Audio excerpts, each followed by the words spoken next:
Under-19 world cup లో all-rounder ప్రదర్శన చేసిన క్రికెటర్ గొంగుడి త్రిష శంషాబాద్ ఎయిర్పోర్ట్ కు చేరుకున్నారు. ఈ సందర్భంగా హెచ్సీఏ అధ్యక్షుడు ఆమెకు ఘన స్వాగతం పలికారు. అండర్-19 వరల్డ్ కప్ లో అటు బ్యాటింగ్, బౌలింగ్ లోనూ త్రిష సత్తా చాటింది. సెంచరీ చేసి మహిళా ప్లేయర్ గా త్రిష రికార్డు నమోదు చేసింది. ఫైనల్లో 44 పరుగులు చేసి 3 వికెట్లు తీసిన Gongadi Trisha player of the match, player of the series award దక్కించుకున్నారు.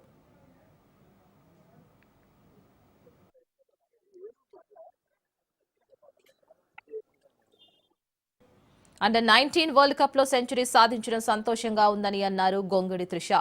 తల్లిదండ్రుల ప్రోత్సాహంతోనే తాను క్రికెట్లో రాణించానని చెప్పారు. మాజీ క్రికెటర్ మిథాలీ రాజ్ను స్ఫూర్తిగా తీసుకున్నట్లు గొంగుడి త్రిష వివరించారు. మున్ముందు ఎన్నో రికార్డులు సాధించేందుకు ప్రయత్నిస్తానని తెలిపింది.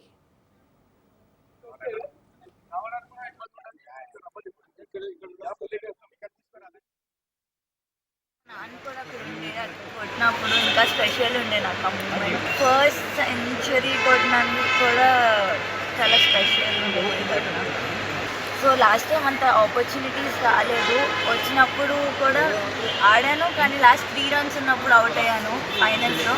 ఈసారి వాట్ ఎవర్ ఐ గాట్ నేను నా బెస్ట్ ఇవ్వాలనుకున్నా, ఇచ్చాను. ప్లస్ ఆ ఫైనల్ రన్ కూడా కొట్టి రావాలనుకున్నా. సో నాట్ ఇట్ ఇచ్చాను.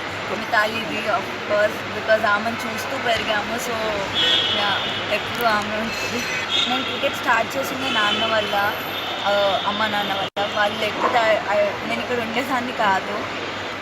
ఆయన చూపించిన డెడికేషన్ కానీ, ఆయన చూపించిన ఏదైనా ఆయన వల్లే ఇక్కడ ఉన్నాను. సో ఆల్ క్రెడిట్స్ వాళ్ళిద్దరికే వెళ్తాయి. చాలా హ్యాపీగా ఉన్నానండి, బికాజ్ లైక్ నేను ముందు చెప్పినట్టు లాస్ట్ టైం అంతా అంటే ఆపర్చునిటీస్ రాలేదు. ఈసారి వచ్చినప్పుడు చాలా నా బెస్ట్ ఇచ్చి ప్లేయర్ ఆఫ్ ద టోర్నమెంట్ అవ్వడం ఇంకా స్పెషల్గా. అమ్మాయిలు కూడా స్పోర్ట్ని ఒక కెరియర్ లాగా చూస్ చేసుకోవచ్చు. ఇట్స్ జస్ట్ నాట్ స్పోర్ట్ అన్నట్టు. ఇందులో కూడా మంచి కెరియర్ ఉంది, అమ్మాయిని పంపొచ్చు.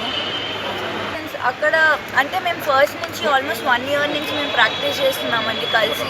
సో మా కోచెస్ మాకు ముందే చెప్పారు, ఇట్లాంటి వికెట్స్ ఉంటాయి, ఇట్లాంటి పిక్చర్స్ మేము ఆడతాము అని. సో దాని బేస్ పైన మేము ప్రాక్టీస్ కూడా చేసాము.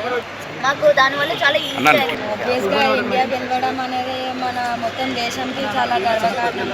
2 సార్లు ఇండియా బ్యాక్ టు బ్యాక్ గెలిచింది, అది కూడా గర్ల్స్ 2 times గెలిపించినారు. It's a very proud moment for all of us. అంటే ఫస్ట్ ఒక 2 మ్యాచ్లు అనిపించింది అలా.